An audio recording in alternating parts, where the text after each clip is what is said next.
Kabar bahwa Hengky Kurniawan berselingkuh dengan seorang artis sinetron pendatang baru bernama Martasha hingga membuat hubungannya dengan Kiki Amalia putus terdengar oleh awak Gospot. Tidak mengherankan bila akhirnya Hengky ketiban gosip perselingkuhan. Posisinya sebagai artis memang rentan gosip. Dan bukan tidak mungkin ada segelintir orang yang memanfaatkan posisinya seperti mendompleng ketenaran namanya. Sebenarnya gini, gue nggak mau berpikiran negatif.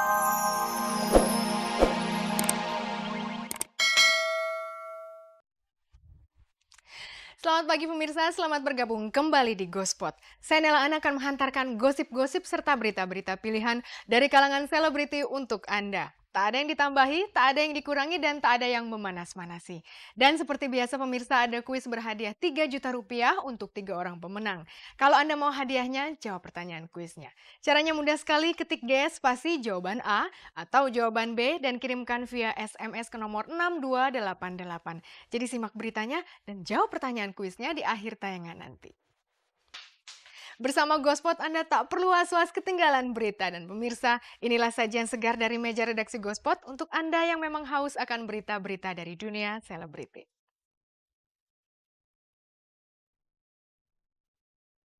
Kepergian Sukma Ayu untuk selama-lamanya masih menggoreskan kenangan yang dramatis pada diri Nani Wijaya. Hengky Kurniawan digosipkan berselingkuh dengan lawan mainnya di sinetron. Dirina Zubir menggodok emosi di film terbarunya. Ulfa Dwiyanti dan Cici Tegal memotori gerakan artis peduli usaha mikro. Apa kabar Andre Hehanusa? Sania melibatkan ibunya dalam pembuatan video klip dan Purwacaraka sedang mencari bibit-bibit baru penyanyi cilik.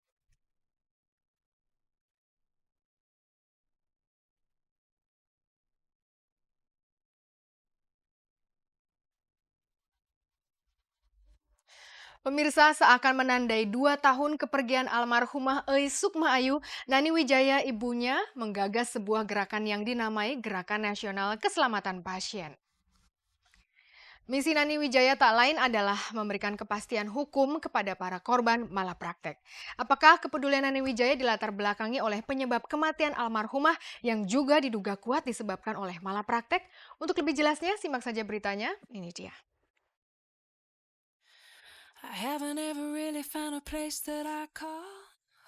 Masih membekas jelas dalam ingatan Nani Wijaya manakala 2 tahun yang lalu putri bungsunya almarhumah Sukma Ayu meninggal dalam kondisi koma. Sebagai seorang ibu, Nani Wijaya sudah mengikhlaskan kepergian almarhumah Sukma Ayu.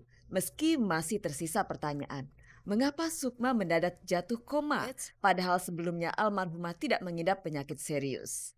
Ada yang menduga penyebab kematian Sukma Ayu disebabkan oleh malpraktek dokter. Namun Nani Wijaya tak ingin berprasangka buruk. Ia lebih percaya bahwa kematian putrinya yang dramatis itu sudah menjadi garis hidupnya. Meski begitu, Nani Wijaya tak mau tutup mata soal kasus malpraktek yang makin marak terjadi. Oleh sebab itu hatinya tergerak untuk mendirikan Gerakan Nasional Keselamatan Pasien. Saya sih udah pasrah, anak saya udah meninggal, nggak apa-apa. Lebih udah bahagia rasanya. Itu yang seperti itu. Itulah jadi saya terdorong sangat besar sekali mendirikan GNKP itu. Saya melihat mereka-mereka. Menelaah malpraktek sebetulnya memang harus melibatkan profesi dokter. Profesi di luar dokter sulit untuk mengetahui apakah ada kelalaian atau tidak, ada kesengajaan atau tidak, dan ada kesalahan atau tidak. Untuk mengusut kasus-kasus malpraktek yang kian hari kian mencemaskan, pemerintah sudah membentuk Konsil Kedokteran Indonesia. Dengan demikian, setiap laporan kasus malpraktek dapat dikaji. Meski begitu, belum bisa menjamin kasus malpraktek akan berhenti. Adalah Sisi Halik. Perempuan ini merupakan salah satu korban dugaan malpraktek. Ia sudah 5 kali dioperasi di 2 rumah sakit ternama di Jakarta lantaran penyakit mioma yang dideritanya. Namun bukan kesembuhan yang ia dapatkan, melainkan penderitaan seumur hidupnya. Awalnya memang saya menderita adanya mioma. Saya dioperasi untuk pengambilan mioma. Tapi ketika dia mengoperasi, alatnya itu kena usus saya dan robek. Tapi dia tidak mengakui, dokter itu. Hari ke-13 saya dioperasi lagi.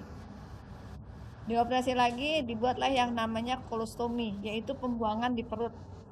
Sampai sekarang saya masih bolong perutnya. Karena saya juga sudah nuntut, sudah P21. Berkasnya hilang setelah P21 di kejaksaan. Jadi saya mau minta kemana negara ini gitu loh. Dengan gerakan tersebut, Nani Wijaya ingin agar para pasien mengetahui hak-haknya dan kepastian hukum korban malpraktek pun terjamin. Solidaritas Nani Wijaya tersebut seakan menandai kepergian almarhumah Sukma Ayu yang kini telah memasuki tahun kedua. Ya seperti kemarin kita peringati wafatnya dia, dan itu ya. Kemudian ya secara keluarga kita selalu mengirim doa membaca yang selalu begitu. Nani Wijaya akan terus menyimpan kenangan indah sewaktu mengikuti kiprah keartisan Sukma mulai bersinar saat membintangi sinetron Kecil-Kecil Jadi Manten hingga masa-masa kritis menjelang ajal. Kerinduan istri Misbah Yusabiran ini seolah terobati ketika beberapa waktu lalu perjalanan hidup anaknya disinetronkan. Bicara sinetron tentunya berbau komersil, namun Nani Wijaya sama sekali tak mengambil untung dari sinetron tersebut. Ya tentu saja kerinduan saya itu tetap ada ya, tetap ada. Tapi di samping itu juga saya mengucapkan alhamdulillah ternyata dia walaupun dia sudah tiada, dia masih bisa menghibur kita-kita semua. Hati rasanya kayak pengen meluk gitu ya, tapi saya ingat lagi dia sudah tidak ada. Gitu.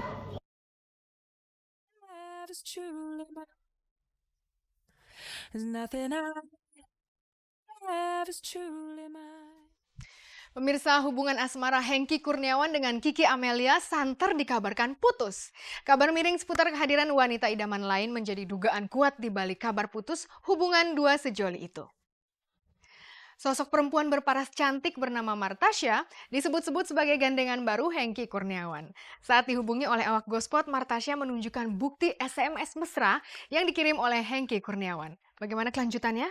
Apakah Hengky dan Kiki benar-benar putus? Mari kita saksikan pengakuan mereka.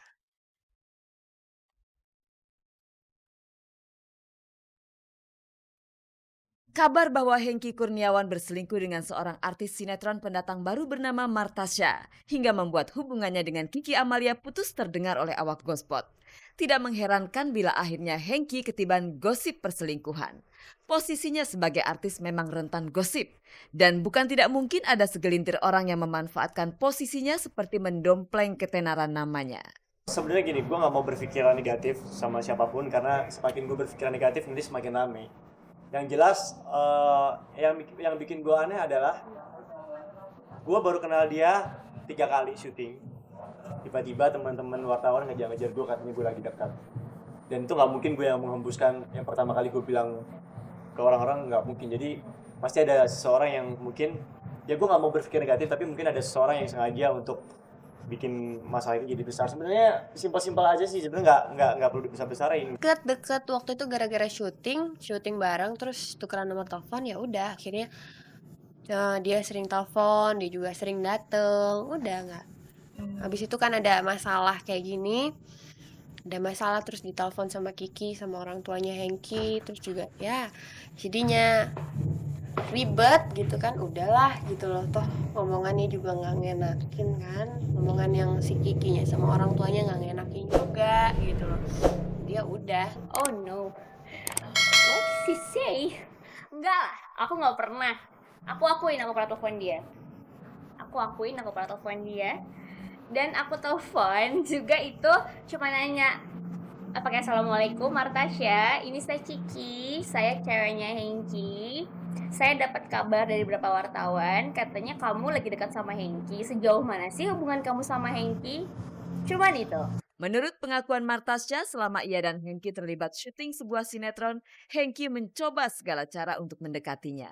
Tidak hanya dengan mengirim SMS mesra, tapi Hengky juga sampai menemui Martasha di apartemen. Ya layaknya orang deket aja, lagi deket gitu, kayak gimana sih yang telepon, hey kamu di mana, terus main ke apartemen gitu. Ya kita berdua gitu kan, ya berdua yang ngobrol-ngobrol gitu ya, selayaknya orang deket aja. Ya duduk terus di balkon depan situ ngeliat ke bawah kan banyak lampu-lampu. Itu dia bilang waktu di SMS, aku pengen ngomong semalam lagi. Pendekatan aja kali ya, tapi belum sempat ngomong-ngomong macem-macem yang kita mau apa. mau pacaran atau apa gitu itu belum sempet ngomong karena baru deket juga kan, baru beberapa minggu sampai akhirnya terakhir ada gosip-gosip segala macem. Hengki mulai jauh, mulai jarang telepon tuh juga gara-gara itu juga Hengki juga telepon